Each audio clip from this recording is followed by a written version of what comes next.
So there's And this thing about sometimes, Andrew. Wait, go real for it. quick. I have to say this. There's this thing about Andrew where like I don't actually know what he does, but I just feel like he's super rich somehow. That's my perception. That's my perception of you, Andrew. I that didn't contribute anything to the conversation, and I interrupted you and looked like an asshole on my own podcast. But I just wanted to say that. So go ahead. I think that's always super interesting, right? It's this is a space that's hyper financialized. So obviously, if you see somebody with a lot of interest and a lot of attention, I think it makes sense to try and draw that connection. But I think at the end of the day, there are a lot of us who just came into this space trying to create a new name for themselves, try Mm. to make a new life, do something interesting, be the best version of ourselves that we can be.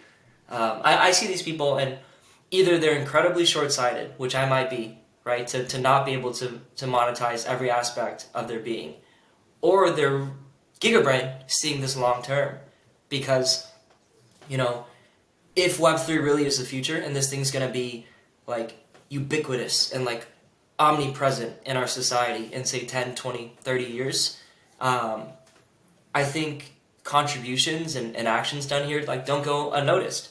That's what you mean when you create a culture, right? If you're not telling that story yourself, people will tell it for you. I think it's almost like the same thing with K Money. People might be like, "Hey, you have so many followers.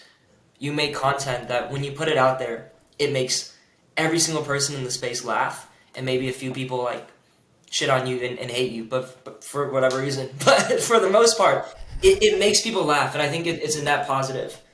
And the answer is like, does that necessarily translate to ETH or wealth? And the answer is no. The same way in Web 2, content creation is oftentimes very hard to monetize. I tried making a Twitch stream a few months ago, and like I was telling people like, don't subscribe to me.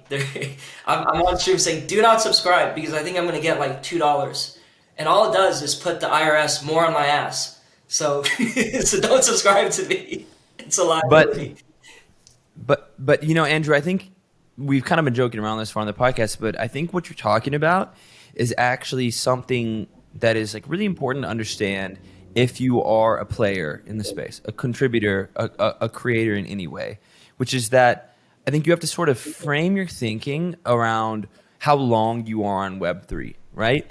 And there's this intricate kind of balance, right? Of course I want to support creators being able to monetize in the short term because I think there's nothing cooler than people being able to make a full time living off of Web3, right? This is what I love. But also, and Kevin and I talk about this all the time. Whenever you were like breaking onto the space, we talked about this a bunch, and it's like being conscious of foregoing some of those short term gains in order to try and build a long lasting brand because you think what I think about very often, right? Whenever things are challenging and it feels like we're kind of throwing paint at the wall over and over again, just trying to get something to work, and we're not seeing those instant results like you feel when it's like a bull market, right? It is that we're trying to, and most of the people that I admire in the space are trying to build up goodwill or an audience or a reputation or a catalog that if this whole Web3 thing pans out, like those of us who are believers think it will be invaluable, right? In 5 or 10 years. It sounds like that sort of, and correct me if I'm wrong, the same mental framework that you're using as far as electing not to try and monetize everything right off the bat. And I think there's a lot of validity to that. And I'd like to see, honestly, more people thinking that way. Yeah, I think that's the whole thesis.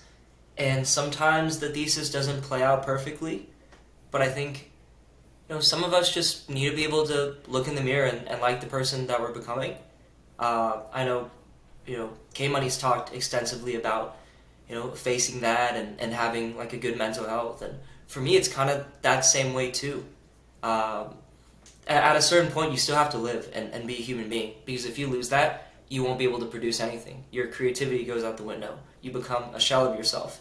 And maybe you have some money, but I think having money but not knowing how to keep it going in the future or even use it to bring people together or feel satisfied.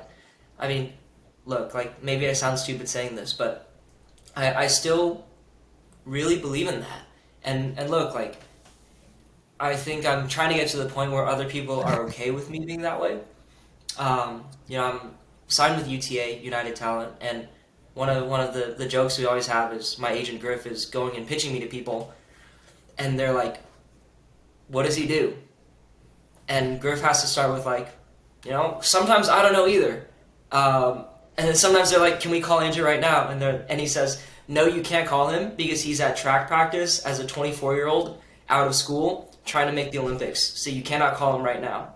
But I think part of the fun is where we can't just be packaged into this very simple thing of like, this is what this person does, bring him into this, this, and this, leave him out of that. I think part of the fun is that in Web3 you can do a lot of things, and if you do them with intention and you execute well, then more opportunities will probably come. Yeah. Did you just like casually throw out your training for the Olympics? I'm trying. It's based on a loophole. I don't want to give it away too much, but I think, there's this idea like if I could change my citizenship to a smaller country, some of these smaller countries have easier qualifying times. And, I'll throw myself in a race and go dead last, but everybody's going to see it. I'll be like head to toe in tattoos of every NFT that wants to sponsor me. That's the payday.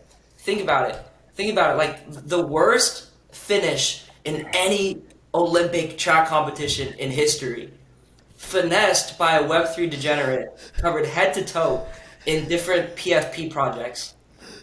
Dude, are you I think that's What? Wait, I have no idea if this is genius. completely satire or not. Wait, are you actually trying out for the Olympics? No bullshit. Look, right now I still have some time. I'm trying to train. I've gotten my mile down to about 4 minutes and 16 seconds, where I think That's pretty fucking good. fast. It's That's fast, but it's crazy. garbage compared to professionals. But I just need to sneak in enough. So how fast do you have to Oh, run? man. How fast do you have to run to qualify? I probably need to drop a few more seconds, but I think it just comes with more training. And Dude, it's are you like, running every every day? few? Are you running every day?